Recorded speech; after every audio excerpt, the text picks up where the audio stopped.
Welcome, everyone. I'm happy to see you here today. The title of my dissertation was Genres of Situated Architectural Theory, Autotheory, Dialogue, and Site Theory. So as Franca said, I defended in late March, and then I deposited in mid-April. And I'm happy to share some of the work with you today. I want to start by thanking my committee, David Leatherbarrow, my advisor, SDE Stitter, Jean-Michel Rabaté, my committee members, and Franca Trubiano, who was on the committee and also the chair of the program, all of them for making my journey as smooth and productive as possible. So in this presentation, I'll give you a little bit of background on myself and then my PhD beginnings, an overview of the dissertation, and then some goals and reflections at the end. I did my Bachelor's of Architecture at Kuwait University, and then I did my Master's of Architecture at the University of Michigan. During this period, I was always interested in writing, publishing, print, discourse. So at Kuwait University, I was part of a magazine called T-Square Magazine and became an editor of 2 issues. Also at Kuwait University, I created a publication with my friends called T-Print, where we distributed this kind of one piece of paper publication with it always had an image on the front and a short article on the back. And then at the University of Michigan, I also with a couple of friends started a publication called Not, where we would have a call for submissions every 2 weeks, and then we would collect 4, 5, or 6 responses and publish them together to create a kind of a discourse within the college. And so kind of I came to Penn with these loose interests, maybe questions like why architects are obsessed with writing and publishing, as I was. I was particularly interested also in fiction and poetry about architecture or by architects, kind of more literary, creative ways of discussing architecture. I was also interested in the category of theory generally, even with its kind of amorphous borders. I always found it fascinating, even though maybe I didn't always understand why. So that was kind of characterized the beginning, kind of my loose interest at the beginning of the PhD program. And then with the bibliography and the proposal that I had to write, I kind of articulated the topic further. So I kind of divided the steps of articulation into 3 steps. So the first one was to ask, what are the genres of architectural theory? So because I'm interested in writing and how theory is written, I created a list of all the ways theory is discussed, so all the genres, all the way it is written about, all the way it is kind of expressed or discussed. So I listed as many genres as I could think of: the treatise, manifesto, pattern book, manual, travel book, autobiography, poem, short story, and I would kind of list examples of it. And so in this way, I wanted to, for myself, understand the breadth of architectural theory and especially the way it is written, like its textual form. And then the second step was to ask, how does genre difference affect theory? So not just about kind of listing as many examples, but creating meaningful distinctions between those genres. So how different genres make us think or discuss architecture differently, understand architecture differently, what different genres allow or disallow as opposed to others. So as I said, this started with the distinction of literary and academic. So what's the difference between, let's say, writing a story versus writing an essay about architecture that are explicitly theoretical, explicitly discussing ideas. And then that developed into something slightly different, which is like the final step at the bottom, which is a distinction between situated and universal, or situating and universalizing theory. And I will kind of explain what I mean by those terms next. So finally, it is what is situated architectural theory? So kind of most broadly,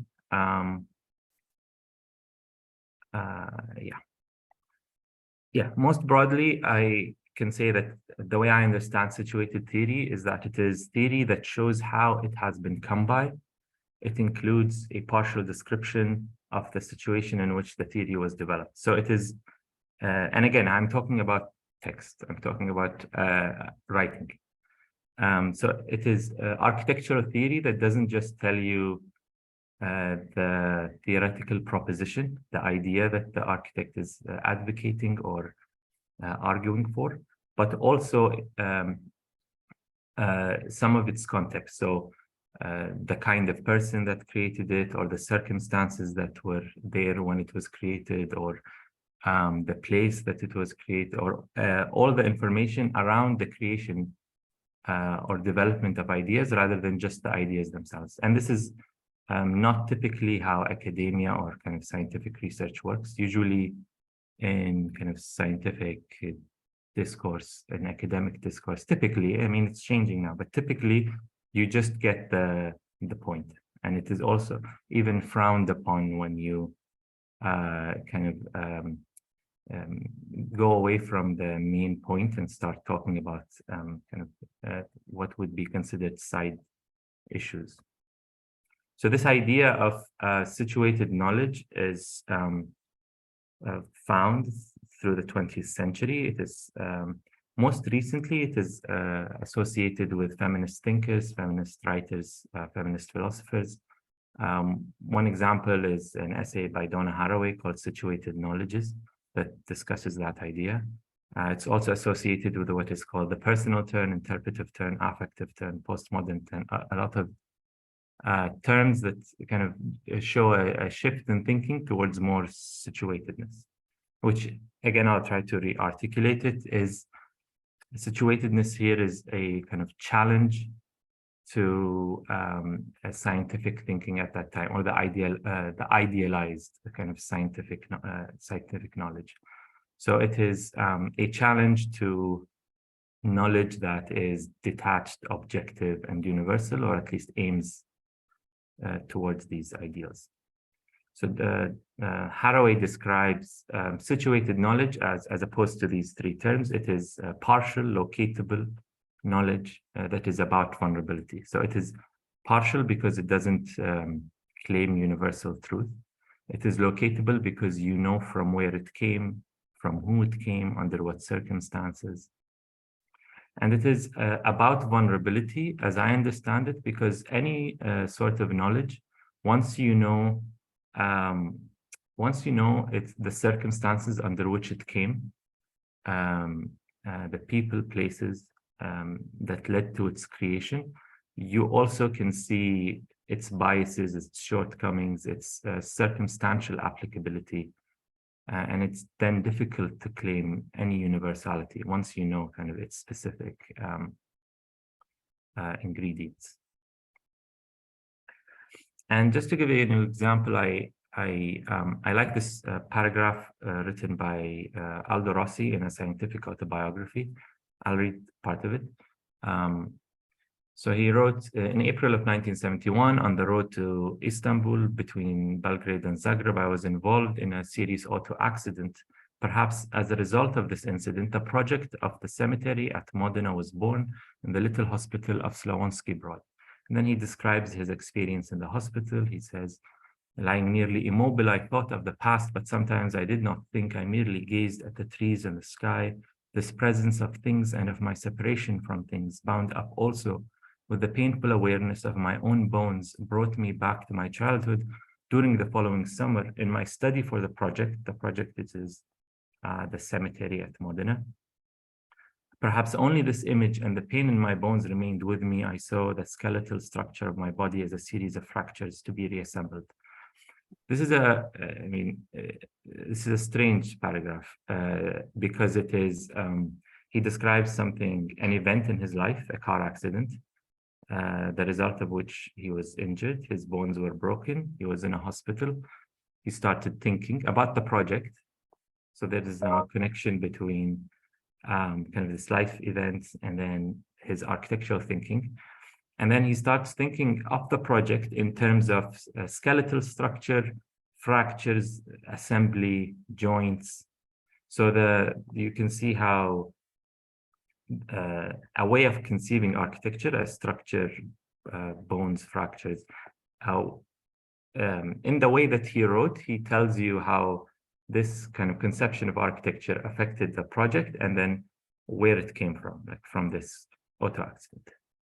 And the idea is that once we have this knowledge, because he wrote it in this way, he situated this conception, we now can see the project in a different light. We can ask questions we might have not asked before. So although this is not the main case study for the dissertation, but you can see you can see an image of the project, such as the one on the left, and you can, because now you have this image of bones and structure in your mind, you can kind of analyze it differently. You can see it as an exposed skeleton. You can see the joints being articulated as something meaningful rather than just kind of practical. You can also see drawings he did around the same time of architecture being kind of broken and scraped and tipped over and cracked, and start to kind of speculate whether this is almost an architecture that has gone through the equivalent of a car accident. And this is, if this is situating, if this is kind of writing in a way that where ideas are also included in the context in which they were created. Another way that we discuss architecture that is kind of common when we talk about theory are these kind of aphorisms. So less is more, form follows function, architecture revolution. These become kind of cut off like little edicts. By their very brevity, they become memorable and effective, like they affect the way we think, and we remember them. It's hard to forget these things. But by their very brevity, they also become disconnected from all the circumstances that led to them, or the circumstances in which they are even applicable. So because less is more is just becomes this kind of three-word philosophy, it becomes universal. So it's not less is more here or with this in this circumstance, just less is more generally. And that doesn't mean that this is how they were created, but I literally mean the textual form of the aphorism in which we use them, or in which they are kind of passed around, becomes the opposite of situating. Also, we can see kind of some theory projects, fairly recent, that are also about kind of universalizing rather than situating. So Patrick Schumacher in the Autotheory of Architecture aims for an all-encompassing theoretical systemization of architecture, or a unified theory. So theory everywhere, all the time, for everyone. Also, Bill Hillier kind of presents a conception of architecture as spatial configuration, which he wants it as wants to base it on neutral techniques that are not expressions of partisanship. So explicitly the opposite of knowing anything subjective. It is about neutral, universally applicable techniques, a way of looking at architecture. And I'm not saying this is not inherently bad. It's just not what I'm talking about. I'm talking about the opposite of this. So these are kind of the main concepts, and I will talk about the structure of the dissertation a little bit. So the dissertation has 5 chapters: an introduction, or let's say 5 parts: an introduction, 3 chapters, and a conclusion. And if situated architectural theory is kind of the big umbrella of the dissertation, each chapter is a way of discussing that, or an example of situated architectural theory through a different genre. So these genres, auto theory, dialogue, and site theory, are the subject of each chapter. Each chapter explores them independently, and they are each an example of what I mean by situated architectural theory, and each one makes a value argument for this concept. And so in each chapter, I define that genre, I give examples from the discourse, and then I have a detailed case study. So I will now discuss auto theory in slightly more detail, but then the next two chapters, I will be very brief. So auto theory is a kind of a newly theorized genre in literary studies. Auto means self. It's also taken from autobiography. So auto theory is a genre of writing that is can be defined as autobiographical works that are also explicitly theoretical. So, and again, this is a strange combination. This is not usually how we write or how we read.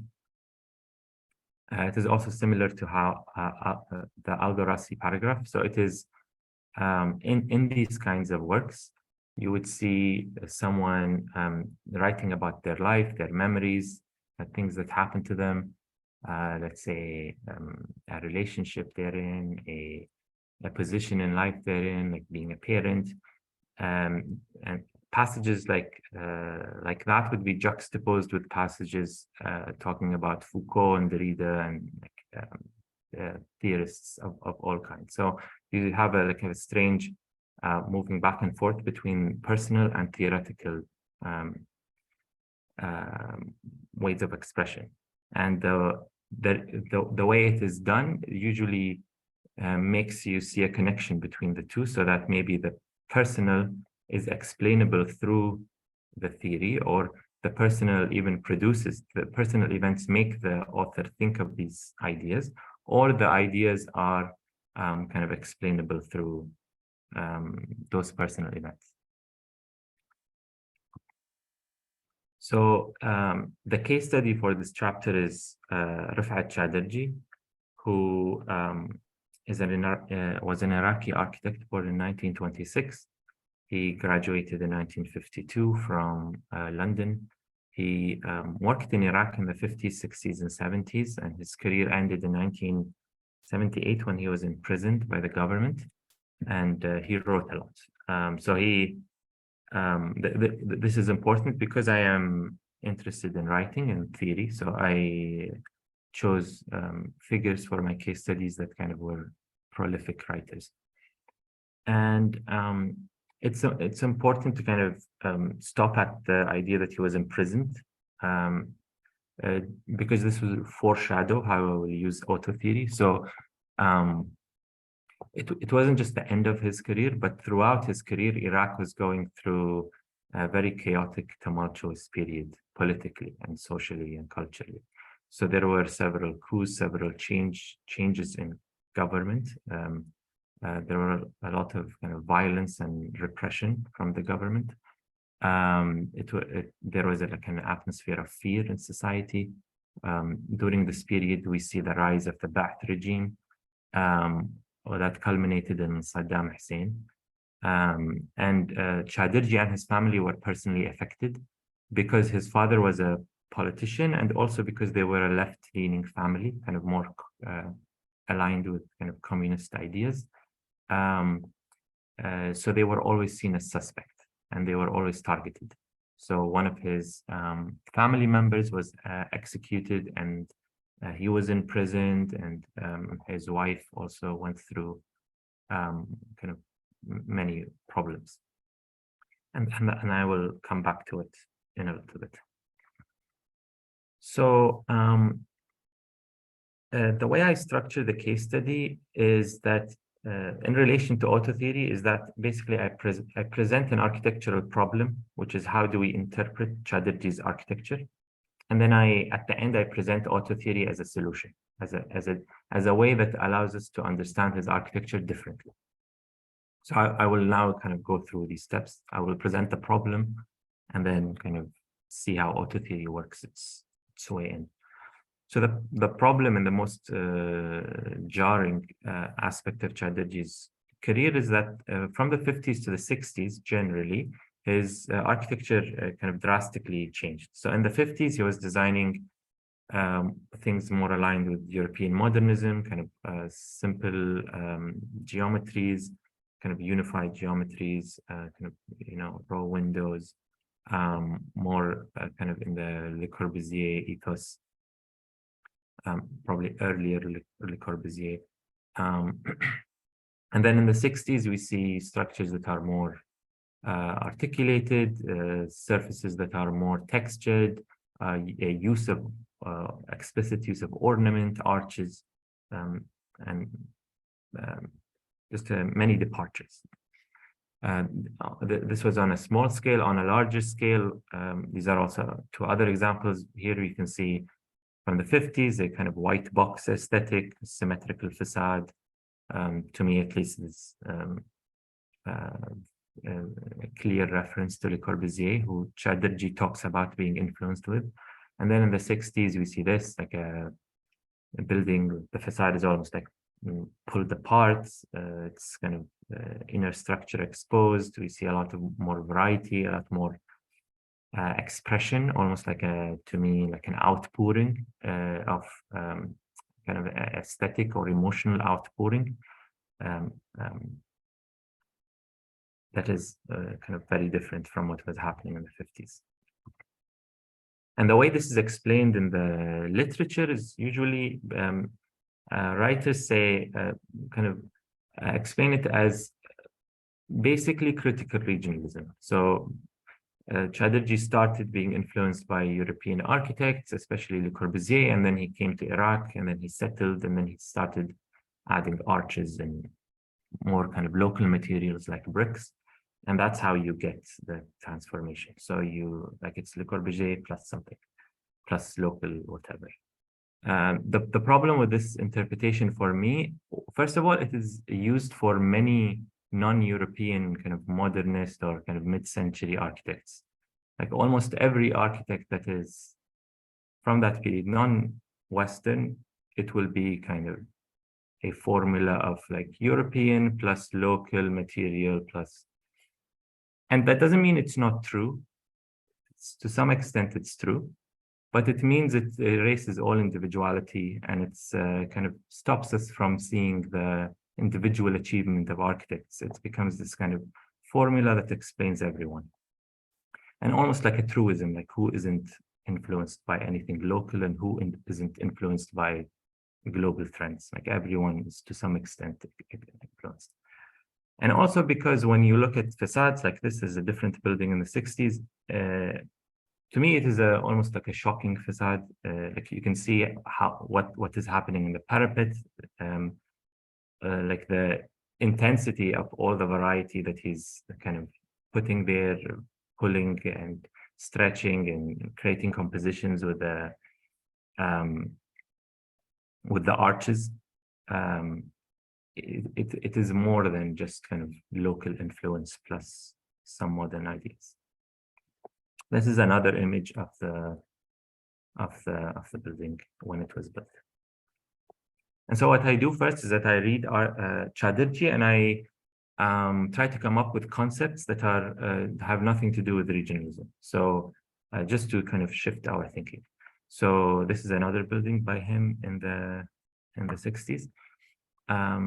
So I come up with kind of three main concepts that are the departures.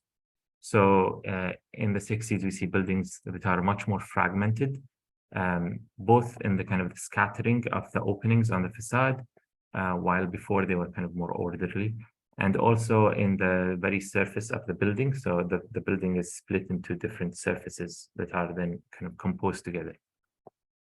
We also see the hiding of human scale. This is something Chadirji also talks about. So, for example, it's hard to know instantly like how many floors it is from the ground to this, because of the way he makes the openings very sparse and spreads them. And his goal in this, he claims, is that he wants you to see the building less as a kind of functional object and more as a sculptural object, an aesthetic object. So its functionality becomes less obvious. Even kind of having a very large opening, a very small opening, from a distance, it would be difficult to instantly know like how big the human is compared to the building. And then finally, we see an attempt at creating maximum variety in kind of detailing, just kind of going around the building, seeing how much change and movement he wants to create. And also, even in the arrangement of windows, sometimes horizontally, sometimes vertically, sometimes in a grid, sometimes slits, sometimes with balcony, without a clear attempt to create as much, as many different combinations as possible. And if you see the local architecture of Iraq, the traditional architecture that is supposed to influence, that is supposed to have produced this, at least to me, I see that what he created was very different than what is. So you can see maybe an influence of arches, but I see them as a completely different ways of thinking about architecture. Okay, so this is where Autotheory comes in, finally. And this is just to explain, this facade is the same building as this, just from the back. So when you read Chadirji, for example, with this building, you see a combination of him writing about the building itself, describing it, but also talking about his experience during that time in the 60s with the government and with mostly the government and its repression. So this is how he talks about the building. He describes it as Kafka's castle, not a term with positive connotations. He describes it as a heavy fortress. He says that it has violent interactions that generate between themselves overwhelming relations that vigorously boil and burst. So he describes his own building. Again, this is strange, like his own building that he submits to the government so that it becomes the Ministry of Municipal and Rural Affairs. He describes it as violent, boiling, bursting, fortress, castle, Kafka. Like it's extremely negative language. And I think if you look at the facade, you can see that it's not a cheerful building. It's not a happy building. This is my judgment also. And then you get passages like this. So he writes, why try to reach a truce with the people that he's submitting the project to? So the government, the board that he will submit this project to, he is talking to them, about them in this manner, or about them, not to them. Why try to reach a truce? Wasn't I banned from travel? Weren't my assets frozen? Wasn't I treated like a criminal by the investigation committees? And when I met the military ruler back then to request that this injustice be lifted off me, he said, submit a petition. I submitted a petition after another with no use. And while I was among that crowd, my mind was distracted with the municipalities project. This is the municipalities project. So this is kind of encapsulated as a kind of, as to me, is Autotheory, which is a combination of these events happening in his life, and then he is relating them explicitly to his thinking of the project, and also using terms like this. So basically, Autotheory to me is a way of interpreting his architecture that is different from just looking at the regionalism, by seeing the aesthetics of his buildings at that period as an expression of kind of his frustration, his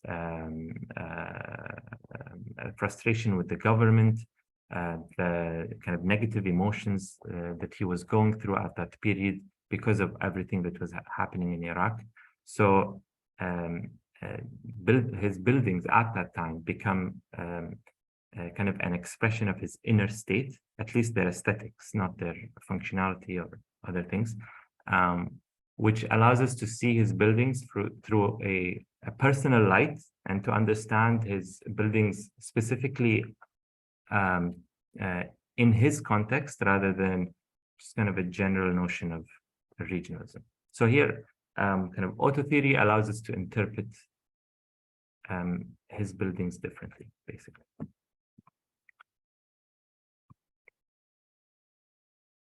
And now I'll be much quicker with the two other chapters, just to kind of make very broad statements.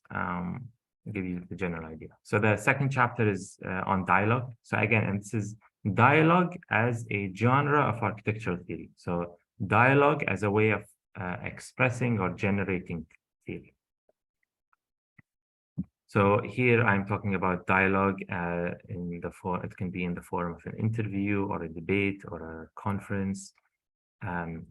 Basically ideas that come out of the interaction of multiple people with multiple viewpoints, as opposed to me sitting on my own writing my thoughts without interacting with anyone kind of directly in an event or in a kind of intense situation.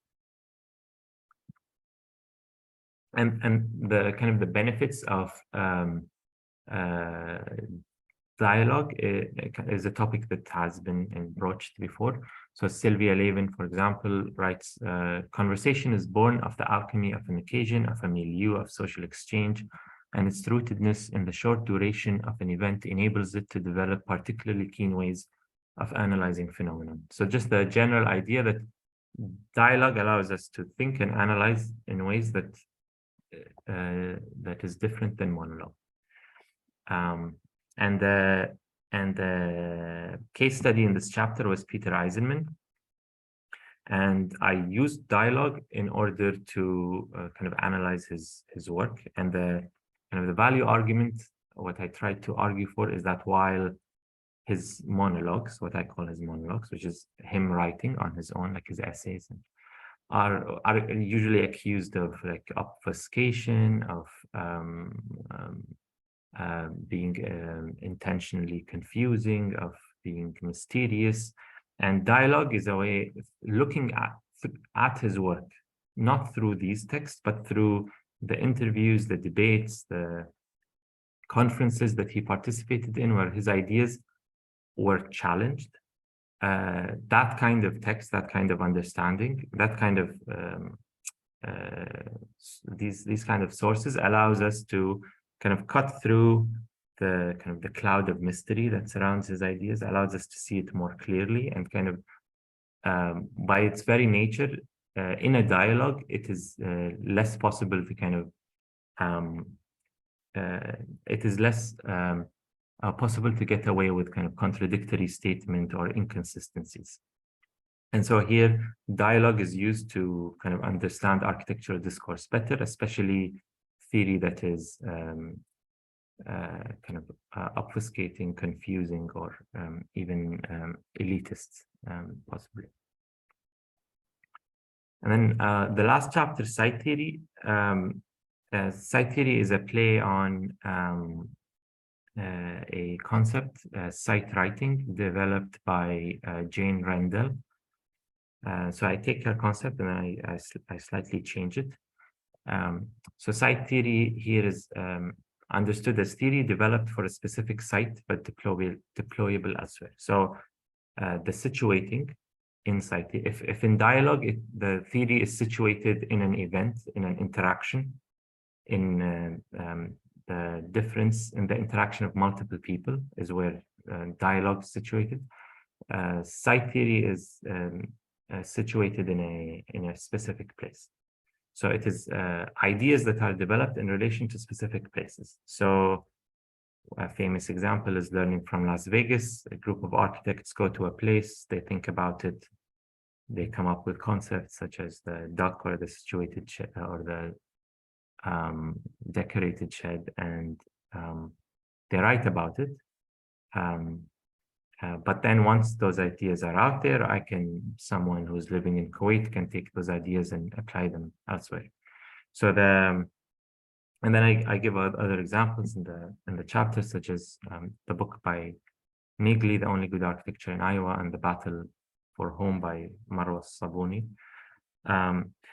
And the value argument here, or the argument I make, is that site theory, when we write in relation to specific places, and we write how those ideas came out of places, help us move past kind of generalizations, essentializations that sometimes are kind of pitfalls in architectural theory. So sometimes people write in ways that kind of they mix different places. So they write ideas and assume they apply to different places. And kind of an example of that, we can think of, let's say, Rem Koolhaas, some of his essay, let's say, generic cities, junk space, elements of architecture. These are all texts written and the kind of theorizing of architecture that it's explicitly cited, so explicitly about kind of everywhere. Junk space is kind of everywhere, not in one place. And although I say that this is, it can be useful if you're just trying to speculate, if you just want to expand your thinking, in terms of explaining our world, not an imaginary world. In terms of explaining our world, they have kind of limited use. And only a theory that is developed in relation to specific places can actually kind of explain our world. And I will end with two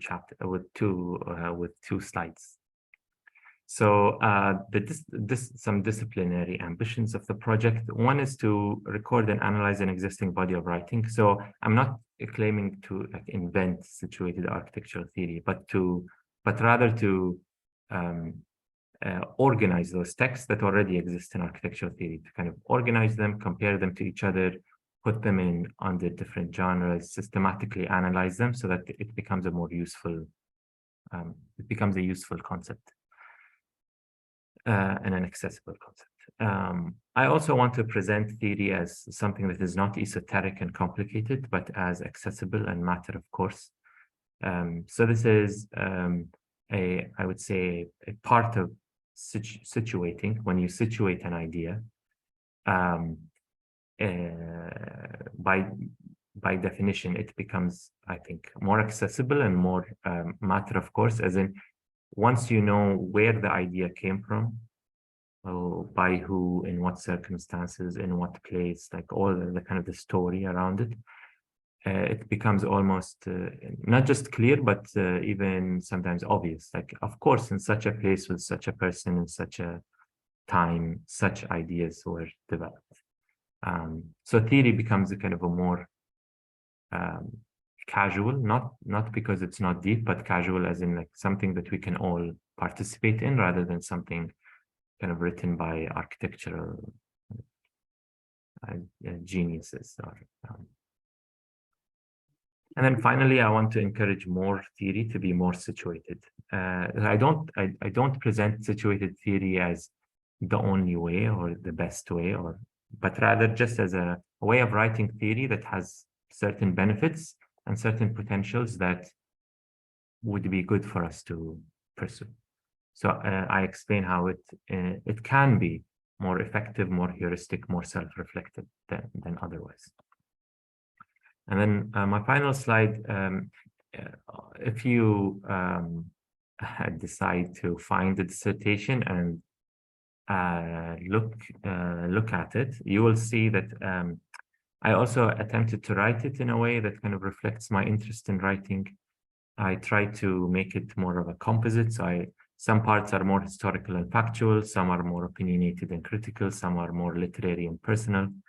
And I see benefits in kind of that mixture of writing. I also tried to mix the subjects between kind of Arab and Western architects to show that this concept can kind of apply to different places, that it's useful in different places rather than to one context only. And then if I had to like summarize the ethos or the attitude of scholarship or inquiry that this dissertation has led me to adopt, or at least I aspire to adopt, it is inquiry that is free-flowing and polyvocal, where the accumulation of ideas and positions produce the argument, rather than something, let's say, very strict and systematic and kind of what we typically imagine as academic writing or serious writing.